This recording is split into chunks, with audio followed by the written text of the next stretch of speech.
তাই ওই সময়ে আজ থেকে প্রায় না হলো 14-15 বছর আগে এই বিষয়ে আমি আলোচনা করেছিলাম। আজকে যে বিষয়ে আলোচনা করব, যে আপনি যদি আল্লাহ তাআলার বান্দা হতে পারেন, আপনি যদি আল্লাহ রাব্বুল আলামিনের গোলাম হতে পারেন, আল্লাহ রাব্বুল আলামিন আপনার জন্য বিশেষ কিছু পুরস্কার রেখেছে। জবান খুলে বলি সুবহানাল্লাহ।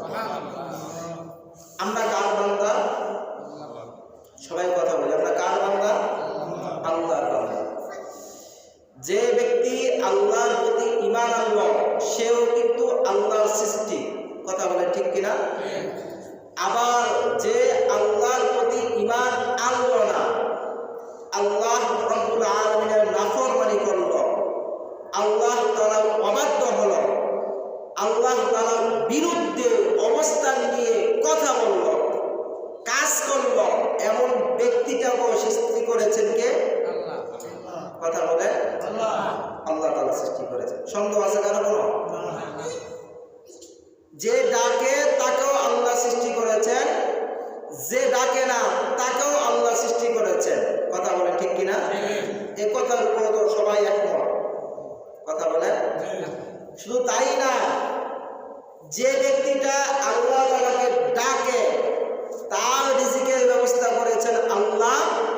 আবার যে ব্যক্তিটা আল্লাহকে ডাকেও না, তার রিজিকের ব্যবস্থাও করেছেন আল্লাহ। জবান খুলে বলি সুবহানাল্লাহ। আল্লাহ রাব্বুল আলামিন কোরআন নাযিল করেছেন আমাদের হেদায়েতের জন্য। কিসের জন্য? হেদায়েতের জন্য। এই কোরআনের প্রতিটা কথা আপনার অন্তরে সব থেকে দামি ভাবে বিশ্বাস করাই হচ্ছে আপনার ঈমান।